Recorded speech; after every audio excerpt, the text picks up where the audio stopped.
Let me ask you something before we get started today. How many times have you started over? How many Monday mornings have you woken up and said, this is the week, this time it's different? You cleaned out the fridge, you downloaded the app, you bought the new shoes, and maybe even you told someone about it this time, made yourself accountable to another. And then life happened. Or maybe it wasn't even life, maybe it was just you, what lies beneath. Something inside of you pulled you back to the old pattern, back to the late night snacking, back to skipping the workout, back to telling yourself you'll start again next Monday. And here's the part nobody wants to say out loud. It wasn't a lack of willpower. It wasn't the wrong meal plan. It wasn't even a bad week. It was a pattern, a deeply wired, personality driven, Enneagram rooted pattern that you've been running on autopilot for most of your life. And today we're going to name it. We're going to face it, and we're going to start breaking it. Welcome back to the Challenger Podcast. I'm Dave Glaser in Fort Collins, Colorado. And if you're new here, welcome to a space where we do not do surface level. We don't talk about just eating less and moving more. We don't hand you a meal plan and send you on your way, even though if that's what you need, by all means, we have that available.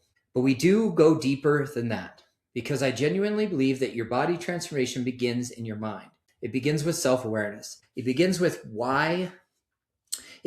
understanding why you do what you do, especially when you know better. And this is exactly what today's episode is all about. Today, we are diving deep into the 9 Enneagram types and the specific, unique ways each type is unconsciously, sometimes very consciously, sabotaging their own weight loss journey. Now, if you've been listening to this podcast for a while, you know that I talk about the Enneagram regularly. But today, we're getting really practical and really specific. I want you to hear your type today and feel like I'm sitting across the table from you, looking you in the eyes and saying, I see what you're doing, and I know you can do better. That's the challenger energy right there, and I bring it each and every day as a coach. So here's how we're going to run today's episode. I'm going to walk through all 9 types. For each type, I'm going to cover the core fear that's driving the sabotage, the specific pattern that shows up around food, fitness, and body image, a mirror moment, a journaling prompt to create real self-awareness, and what your green zone looks like. The approach to eating and movement that actually works with your personality instead of against it. And at the end of every type, I'm going to give a challenger moment, a specific action step of this week. So grab something to write with, seriously, pause this right now, and if you need to go get a journal or open the app notes on your phone, ready? Let's go. Before we get into each type, I need to lay one thing down as our foundation today, and I need you to really hear me on this. Self-awareness is not self-criticism.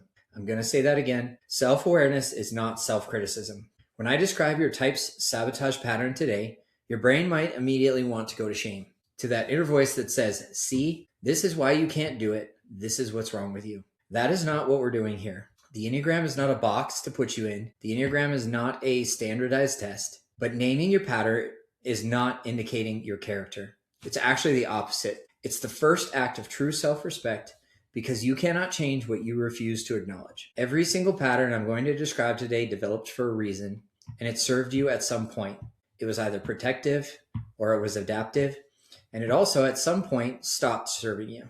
The goal of today is awareness, not shame. Awareness opens doors, shame slams them shut. So as we go through these types, I want you to approach your own type with curiosity. And if you're looking for more information and more support, please reach out, because I do enjoy walking people through how to get the most out of their Enneagram type. And like a scientist observing data, not like a judge delivering a verdict. Can we all do that? Good, let's dig in.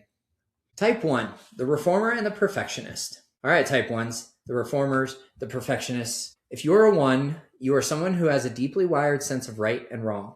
You have standards and very high ones. You notice what's out of place, what could be better, what should be different. And you hold yourself to those standards, often more harshly than you hold anyone else to. You are disciplined, you are hardworking, you genuinely want to be good and do good. That's a beautiful thing. And here's exactly how that beauty begins a barrier when it comes to your health. Your core fear. 1s are terrified of being wrong or being bad, of being imperfect. And when that fear enters the fitness and nutrition space, it creates what I call all or nothing syndrome. Here's the sabotage pattern. And here's what it looks like for a type 1. You create the perfect plan, and I mean perfect, color-coded, macro-tracked, workout schedule printed out, supplements lined up on the counter, and for a little while it works, right? You're firing on all cylinders. But then one day you eat something that wasn't on the plan. Maybe it was a birthday, maybe you were stressed, maybe you just wanted the pizza. And instead of saying, okay, that happened, moving on, the one's inner critic goes nuclear. Suddenly, one meal becomes, I've ruined everything. One skipped workout becomes, I have no discipline. And instead of course correcting, you either white knuckle yourself back into an even stricter version of the plan, or you abandon it entirely until you can start fresh and do it right. Ones also tend to turn exercise into punishment. The workout isn't a joyful movement, it's penance, atonement for what you ate, and that relationship with exercise is exhausting and ultimately unsustainable. Here's your mirror moment and a journaling prompt for type 1s. I want you to sit with this question. Where in my health journey am I confusing perfection with progress? What would it look like to give myself the same grace I would give a close friend? Write that out and really sit in it. Here's the green zone for type 1. Ones, you need a plan, but it needs to have flexibility built into it. Think of it as a framework rather than a rigid set of rules. Build in 1 or 2 intentional flex meals per week so that deviation becomes part of the plan, not a violation of it. Your workouts should include at least 1 session per week that has no performance goal. A walk outside, a yoga class, something that your inner critic cannot grade. And here's your mantra: progress, not perfection. I know you've heard it before, but for a 1, truly living that phrase is a revolutionary act for yourself. And the challenger moment for you? This week, I want you to intentionally eat 1 meal that is not on your plan and to do absolutely nothing to compensate it for it afterward.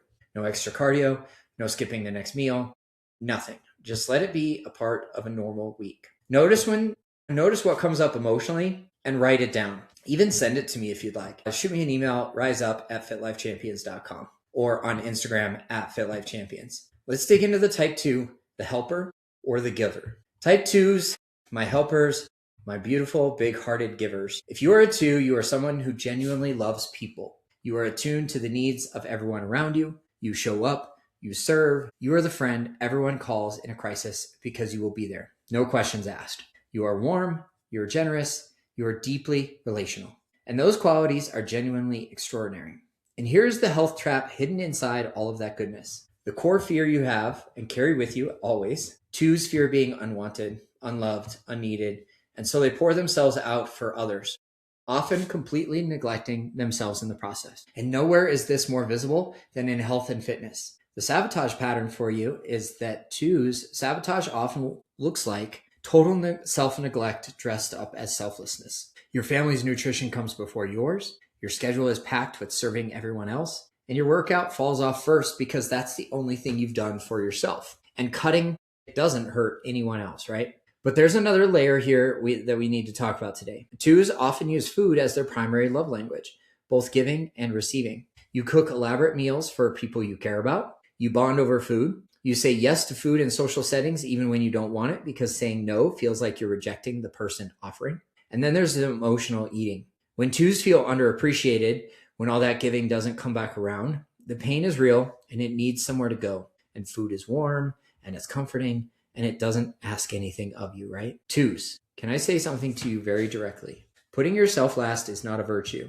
I know it feels like it is, but you cannot pour from an empty cup. And that is not just a motivational poster phrase. That is a physiological fact. Taking care of your body is not selfish. It is the most responsible thing you can do for the people you love. Here's a mirror moment for you all. Ask yourself, when did I last do something for my health that was purely, unapologetically for me, with no justification required? What is the story I tell myself about why other people's needs come before my own physical well-being? And write it down. The green zone for type 2. 2s need to anchor their health habits as non-negotiables, not luxuries, not rewards. Put your workouts in your calendar the same way you put everyone else's appointments in there.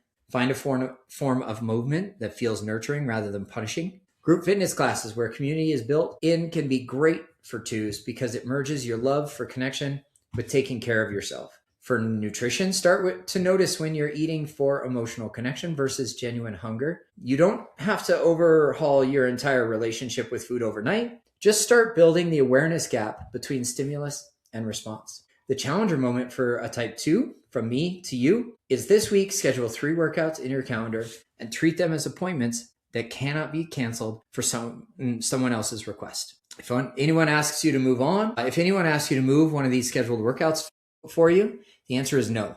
Practice saying, I have something scheduled, and remind yourself that you do not owe an explanation. We're going to pause it right here for the sake of brevity. I'll pick back up next week with the type 3, the achiever, and how you can get the most out of self-awareness, to develop a healthy relationship with food and exercise. Until then, this is Dave Glaser in Fort Collins, Colorado, wishing you health and happiness wherever you're at in the world. If you want to learn more about the Enneagram, please click subscribe and share this episode with one person that you believe would get the most, get the benefit out of hearing the message today. Somebody who needs a little push in the right direction, somebody who needs a little support along the way, and somebody who's interested in personal growth and self-awareness that may get a lot out of the Enneagram for relationships with self, fitness, and nutrition. Until next week, be well.